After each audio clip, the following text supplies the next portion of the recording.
This is an open letter to the BYU faculty, the BYU students, and their parents. We can call this an audio-visual open letter. And I'm just putting this out there for whoever might listen. What I'm going to cover here might seem extreme to some of you. I know that there is a spectrum on which certain professors and administration sit, as well as a spectrum of those who have been or are being affected by this new worldview and activism. But it is real and it is happening at BYU. So let me lay the groundwork first. This is not a left versus right political dynamic. This has nothing to do with liberal and conservative politics. This is a whole new animal. It's really just a repackaged animal with a new skin and a new face. This is the religion of academia. Also, I do not believe that this is rampant yet on campus, but there are many students who do fall under these tragic examples. And I know many of the faculty know how things have changed. On campus for you and among your colleagues, and you may not know what to do about it. BYU and faculty and students have reached out to me. I've got dozens of contacts from BYU faculty, administration, and dozens from BYU students. You should also know that I've received several contacts from parents, heartbroken parents who have lost their children to professors, and others who have radicalized them not only in their politics, but away from the church. This is not about being educated in the university, not a traditional education anyway. This is not about switching a political party. This is about having their kids come home and not recognizing them. There is a new ire and criticism toward the church from them, and even toward their parents. Can you imagine spending 18 years in the faith, reading scriptures with them, doing family home evening, bringing them to church, sending them to youth activities, camps, watching them go through their progression in young women's and in the priesthood, maybe sending them on a mission, only to have them go to a church university and have them come back with a completely different worldview. All of their time and energy invested in that child that they love, only to have a professor radicalize them and believe that they have the higher moral ground over their parents in delivering a new worldview that goes completely against the church. To have their child out protesting against the church, criticizing the church, because they're teaching them some kind of new justice, some kind of new identitarianism. So I want to address the students and their parents first. These ideas, these worldviews that are taught by these professors are antithetical to the gospel, even though they invite you into this world with motivation of compassion and justice. Recognize that there are faculty members at BYU that want to recruit you. I know this for a fact. They won't likely use the term recruiting, but they want to show you a new way of thinking. Something likely very different from what your parents taught you. Some have called this process a kind of grooming. Of note, I have seen BYU professors publicly state that they have not seen radicalization at BYU, while I have also seen a couple of these same professors publicly teach and endorse radicalizing ideas and help organize protests and activation. They may talk about these things like a type of justice or equity. They'll talk to you about identity politics. They may reference certain radicals of the 60s and 70s that informed their worldview. Then they try to activate you. It may be first through challenges given to the class by the professor, or even assignments, things like whiteness assignments or a call to action for justice. Eventually, for some of these professors, this activism quickly turns toward BYU and the church, along with its leadership and gospel doctrines. I have seen professors speaking to students and teaching about a new Jesus, a Jesus of a certain justice, a political Messiah that will overthrow the oppressors and liberate us. I know that numerous professors teach critical race theory and have publicly supported it, teaching their kids about whiteness and the segregation of groups into racial, ethnic, and sexual orientation groups, always looking at dividing the groups between the oppressors and the oppressed. And I'm not talking about the theory of critical race theory. I'm talking about the theory and the praxis. That is the practice and the activation. Those go together. It is a worldview. It is an ideology. It is a religion. Here is what I challenge you students to do. Raise your hand without fear when something just doesn't seem right in class. Ask for clarification when something along these lines is taught or assigned. When these critical race theory or justice and equity words come up, ask for clarification on what they mean. What is the teacher trying to say? Don't turn a blind eye to it. I promise you that though you may get pushback from the professors and the students, there is support for you among the student body and among the faculty and administration and the higher ups.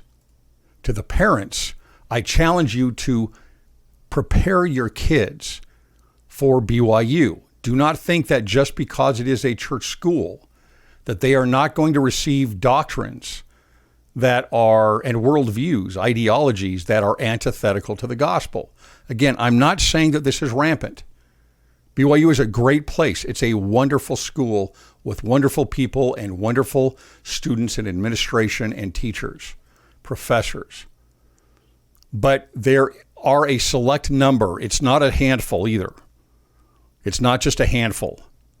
There are a select number of professors that are there recruiting and activating and trying purposefully, because that's part of the religion, right? You need to go around and recruit and convert. That it is active on campus. And the number is growing. The number of professors and administration, it is growing. I know this because I receive the letters. I receive the comments through my website, through social media, through email, through text by some. I know that this is happening, and you've seen me put out these episodes previously that have gone over several of these examples. This is not some extreme person here that's trying to put out some outrage for the parents, students, and faculty. You faculty, you students, you administration, you know who you are that have sent me the information and have given me an insight into many of the things that are happening on campus. To the faculty again here, I happen to know that many of you, the vast majority of faculty, know that when it comes to critical social justice, critical race theory, identitarianism, I know you know that the emperor has no clothes. There are just a growing number of faculty that continue to offer flattery to the emperor's new clothes, or a blind eye to this new void and bankrupt worldview. You need to know that you are in the majority. By far, still. You may not have the loudest voices. You don't have the loudest voices. You know the faculty members that have the loudest voices. But I promise you that you are in the vast majority there of faculty members at BYU. You have been silenced through strategies of shaming and fear for your future, your reputation. Will you be called a racist for standing up for certain traditional principles? Nobody wants to cause conflict, but this virus is encroaching more and more and more. And all you have to do is look at all of the institutions in the U.S. right now and what is happening there, especially in academia. I know that you are concerned about speaking up. I know you're concerned about your reputation. I know that many of you are concerned about your job, just for speaking up. I know this because many of you have told me. This wave of identitarianism that is seeping into BYU is like a virus, and it needs to be stopped. The tables need to be turned. Again, this is not a conservative versus liberal political battle.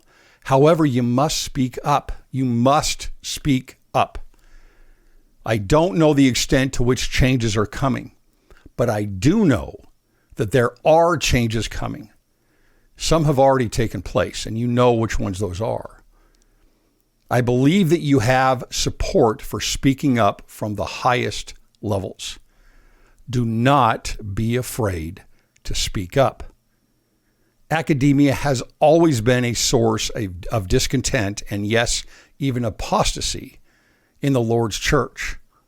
I believe you have a certain calling, as Elder Maxwell has stated, as disciple scholars. I do not believe that this applies only to the religion department. Elder Holland gave a talk last summer, a much needed talk last summer. It was about defending the kingdom from BYU. Why would he give that talk at BYU? Because I know that he is getting letters. I know that he is getting feedback on what is happening there. He asked and challenged the faculty to defend the kingdom at BYU. There is a need for this. Here's a question. Why do you think he gave the example of the girl who was radicalized from a professor at BYU on campus? Do you think that this is a singularity? This is not.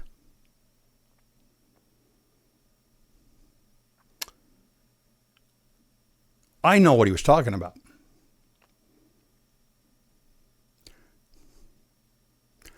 I know what he was talking about because I have received those letters and those comments from those parents. That was not a surprise at all to me. He was not giving a singularity as an example. He was giving an example of a wave. And I'm not saying thousands or maybe even hundreds every year, but there are a lot of kids that are being radicalized by a minority of faculty members at BYU that are not only being radicalized politically, but that are losing their testimonies. This is beyond tragic. These parents are better off sending their kids somewhere else where it is not under the name of the church to be taught these things. I believe there are good changes coming, but please don't wait around for someone else to take a stand. This is your responsibility.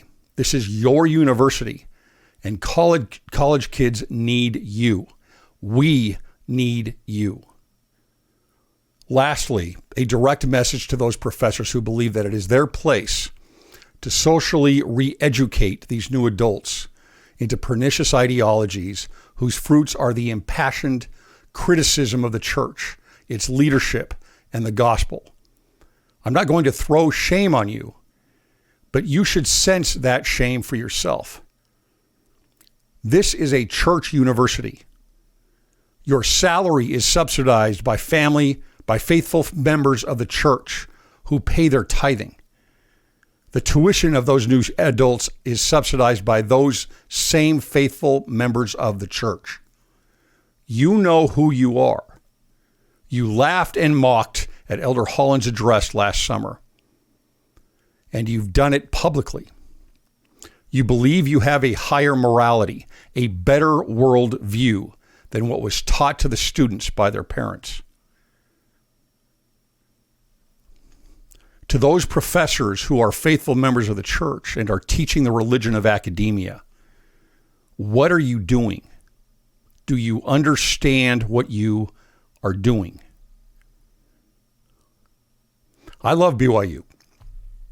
I love what it stands for. I hope that those who would try and change what it stands for will reconsider.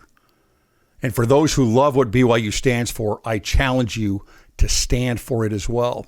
A couple of quick references here. Scriptures. In Isaiah, the Lord says, I have graven thee upon the palms of my hands. Down just a few verses further, he says, they shall not be ashamed that wait for me. In Lehi's dream, he says, after they had partaken of the fruit of the tree, they did cast their eyes about as if they were ashamed. Shame is a major tool of this movement. If you say the emperor has no clothes, you may be yelled at. You may be accused.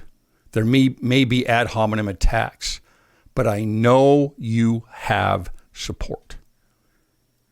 Finally, to faculty, students, parents, and others, if you as a parent, student, or faculty member have experienced any of this radicalization or identitarian teachings or assignments, or concern for your reputation or even your job at BYU if you speak up, I'm asking you for comments, letters, copies of letters that you have sent to BYU administration or to the brethren, if you're willing to share them. It is better when these comments and letters have your name on them. But if you are still concerned about your job or your reputation, an anonymous comment or letter is still better than nothing. I probably have enough already, but I would like to send as much as can be gathered to certain individuals. I believe this can be effective.